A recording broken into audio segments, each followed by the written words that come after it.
Negeri 12 Batam, cerdas berkarya.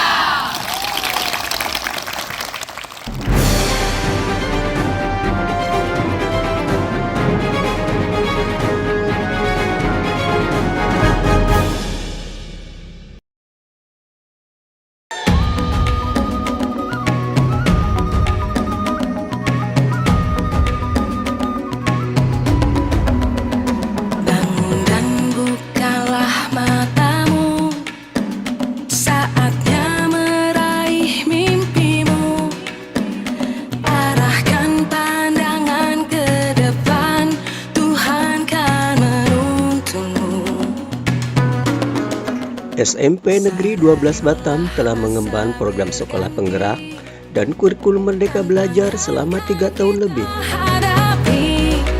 Selama diterapkan jadi sekolah penggerak tersebut, telah berdampak pada perubahan sikap dan karakter pada peserta didik.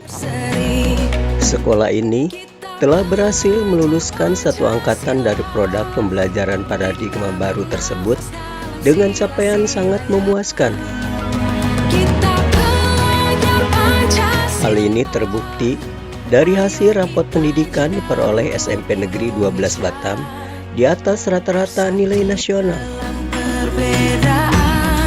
Baik itu menyangkut dimensi literasi, numerasi maupun indeks karakter siswa mengalami peningkatan yang cukup signifikan.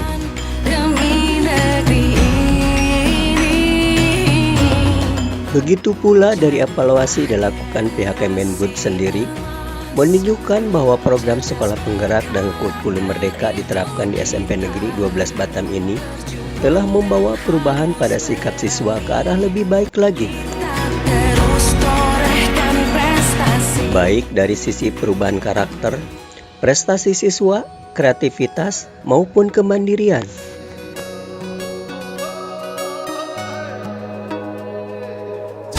Bahkan, untuk pelaksanaan pengimbasan terhadap sekolah lainnya, berupa 5 intervensi yang diterapkan sekolah penggerak, telah dilalui dengan baik oleh SMP Negeri 12 Batam. Seperti melakukan pendampingan konsultatif dan asimetris, penguatan sumber daya manusia di sekolah, pembelajaran dengan paradigma baru, perencanaan berbasis data, dan juga penerapan digitalisasi sekolah. Meski demikian, diakui Kepala Sekolah Penggerak SMP Negeri 12 Batam, Dr. Rana Nurmi, pada awal penerapan sekolah penggerak di sekolahnya itu, terdapat berbagai kendala yang dihadapi.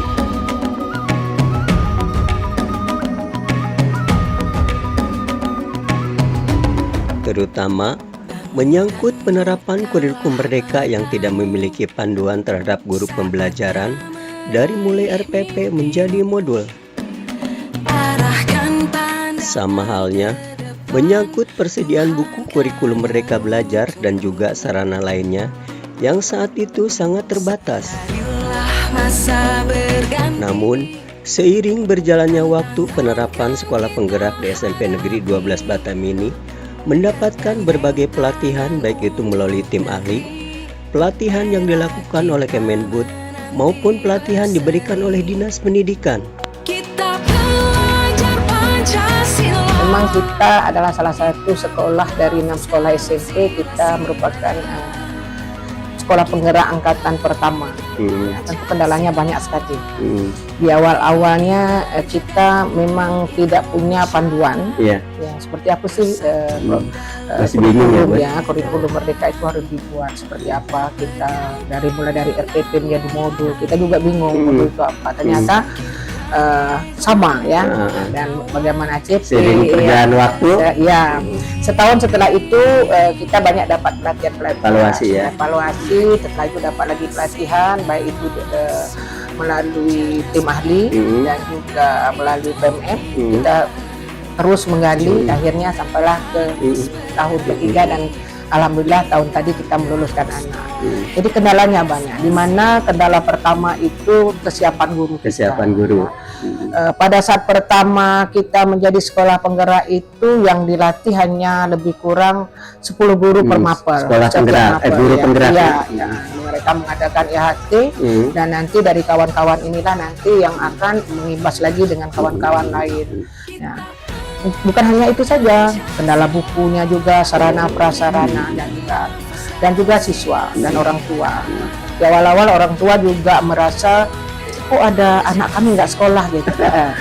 Ya, padahal di dalam kurikulum Merdeka itu kita bagi dua, ada yang intrakurikulernya dan juga ada yang kokurikulernya. Kokurikulernya itu artinya program P5 itu ya, proyek itu.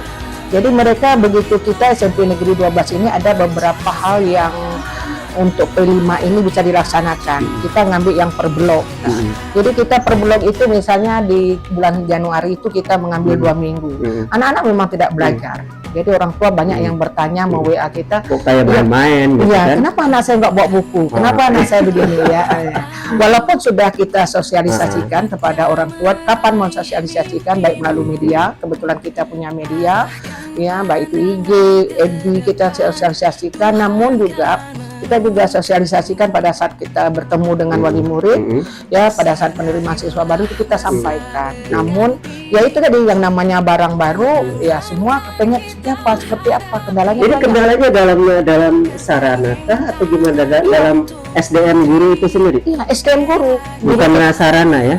Enggak, SDM sarana juga menjadi kendala. Apa yang masih kurang, Bun? Terutama bukunya. Kita dari kurikulum 2013 menjadi kurikulum harus penyediaan ya? Iya, penyediaan bukunya juga agak terlambat di awal-awal ya. Di awal-awal tuh banyak seperti buku seni itu nggak ada di awal-awal. Jadi guru-guru kita masih meraba seperti apa cara mengajar yang dikatakan berdiferensiasi ini. Nah kan guru kita juga meraba. Itu berapa tahun adaptasinya? Di awal-awal tahun itu kita memang tidak memiliki buku. Ya maksudnya adaptasi sampai guru benar-benar paham itu berapa tahun? Ya tahun kedua kita sudah mulai memahami. Ya kenapa memahami tadi kita sudah punya PNM melalui kawan-kawan kita tadi ada pelatihan dan melalui tim ahli yang ada ada PMO dan segala macam. Apa sih kendalanya? Jadi juga menggesa pembekalan SDM itu pada guru. Menggesa kita. Alhamdulillah sudah mulai tahun terakhir ini kita kawan-kawan sudah sangat memahami konsekuensinya. Hari ini kita sudah mulai mengimbas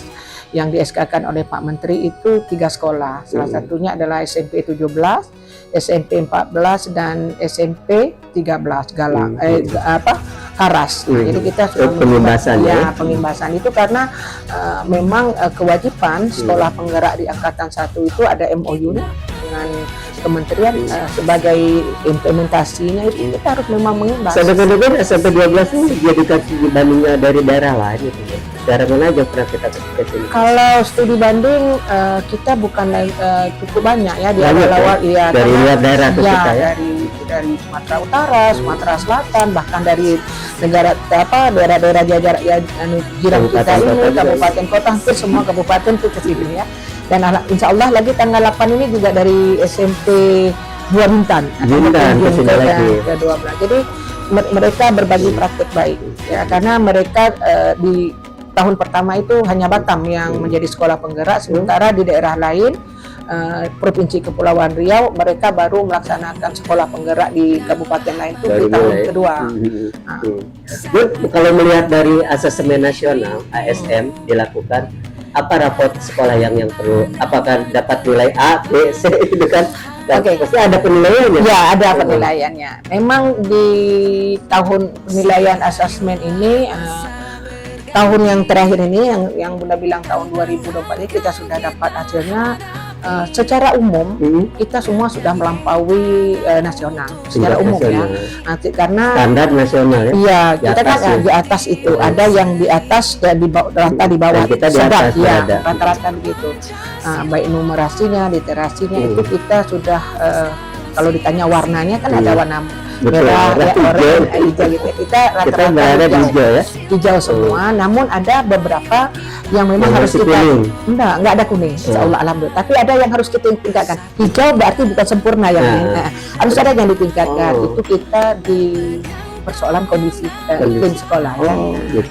Tapi kita dengan kawan-kawan semua menggesa supaya apa dari hasil MDK itu kan terlihat di raport pendidikannya. Yang raport pendidikannya nanti dia akan mengalir ke rencana anggaran belanja USP-nya ya sekolah kan. Nah, jadi kita di sana kita gesah. Yang mana harus kita gesah? Di sana sudah diberi panduan oleh kementerian itu. Kalau seandainya yang perlu ditingkatkan ini yang harus dijalankan. Nah, itu kita lakukan. Gitu. Seperti kalau iklim sekolah kan, berarti siapanya yang harus kita perbaiki di situ? Gurunya kah?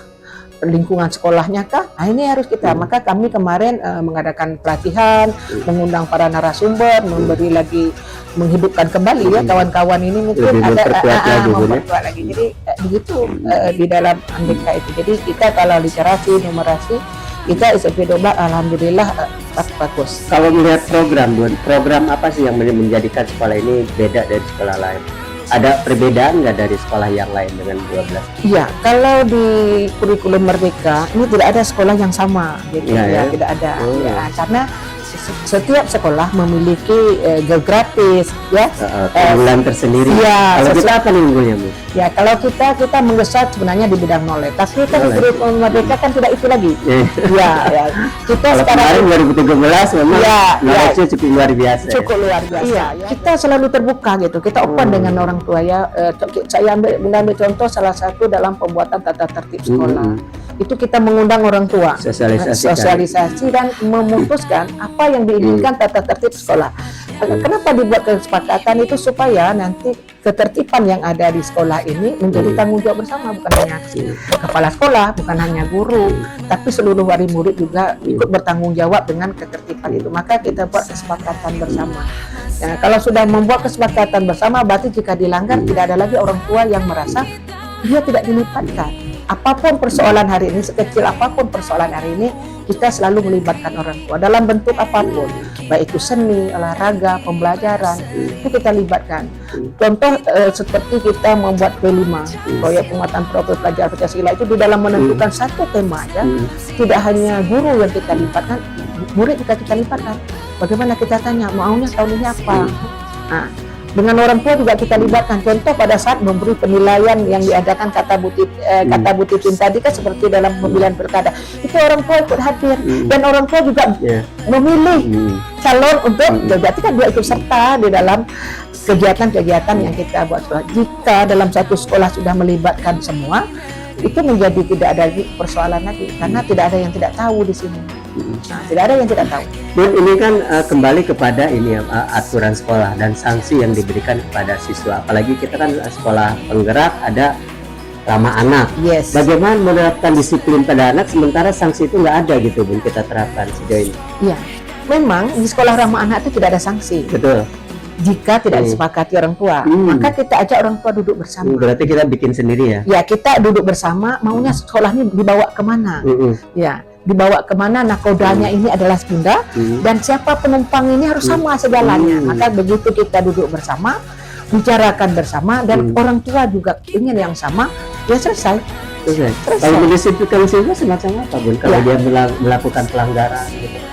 Kita lihat doang atau kita lihat itu taktik mana yang dilanggar. Kalau kan ada poin ya. Kita nggak pakai poin. Karena kalau pakai poin SMP 12 dari awal tidak menggunakan poin. Bunda langsung aja misalnya dia orang tua maunya kalau misalnya kita ambil satu contoh merokok misalnya. Apa yang ingin orang tua inginkan pada saat anak merokok? Oh, dia dipanggil, dinasihatin, pertama, kedua, ketiga, kan begitu. Nah, itu kita lakukan karena itu memang adalah kesepakatan tata tertib itu dibuat bersama dengan orang tua. Intinya komunikasi, Bun, ya. Intinya komunikasi. Maka kalau loss komunikasinya kita pelanggaran anak itu nanti jika dia orang tua tidak suka dia komplain. Tapi kalau dia sudah ada di dalamnya, itu kan sesuai dengan kesepakatan.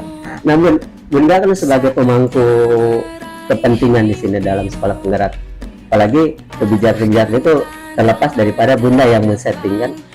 Apa sih harapan Bunda sesungguhnya sih? Ya, saya Bunda ya sebagai pimpinan di SMP Negeri 12 Batam ini berharap terutama kepada pemerintah, memang anak-anak ini harus tahu arahnya mau kemana. Ya. Dia harus ada standarnya. Mau diapakan ini?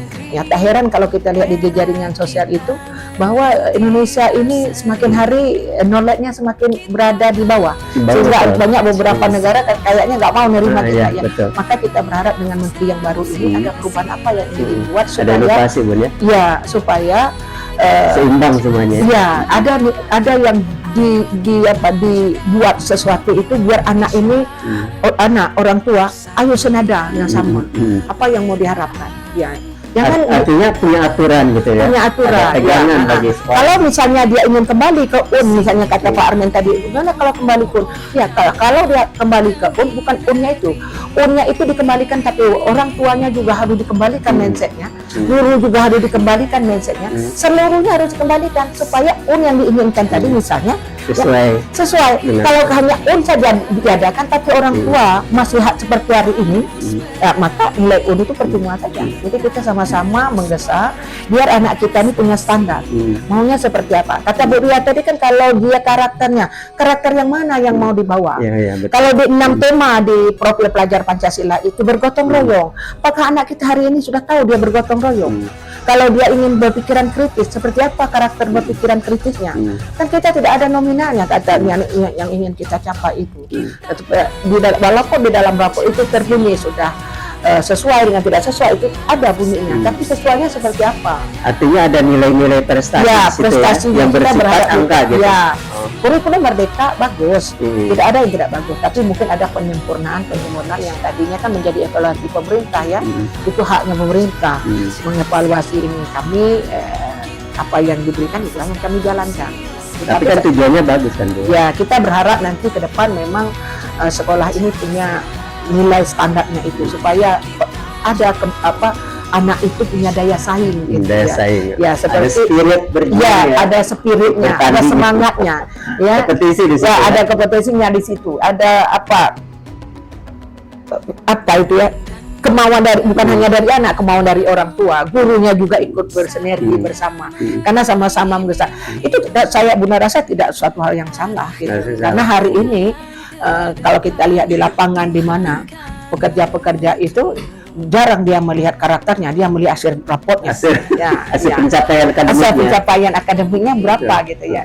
Kalau kita tanya dengan mahasiswa juga demikian, berapa IP-nya kan. Kalau memang kita senada tidak mau itu ya kita samakan. Jadi perusahaan kita tidak semuanya lah. Ya, perusahaan juga harus menerima berdasarkan itu ya. Bukan berdasarkan karakter ya. Ya, karakter penting. Ya, karakter juga penting, bukan tidak penting. Karakter penting. Pintar kalau tidak memiliki akhlak yang mulia juga tidak penting. Pada saat di kurikulum merdeka itu kita pakai fase. Jadi misalnya di kelas 7 sampai fase terpanjang itu kan ada di SMP 3 tahun. Namanya fase D. Jadi misalnya anak ini tidak dapat belajar di sini, nanti dia bisa ke fase 2. Menyesuaikan kemampuannya. Berdasarkan kemampuannya. Kalau dulu kan kita belajar berbeda ya. Ini kalau cerita dulu ya. Knowledge-nya kenapa? Anak hari ini kan mengerjakan PR-nya susah ya kan. Bahkan ada bunyi kalau kita membuat PR ada orang tua yang melapor ke dinas, macam-macam ya kan hari ini kan. Nah, kita berharap ada dukungan gitu ya. Jadi anak itu memang daripada dia di rumah banyak main HP, apa salahnya kita buat kasih PR. PR yang diberikan juga tidak banyak, paling 2 atau 3.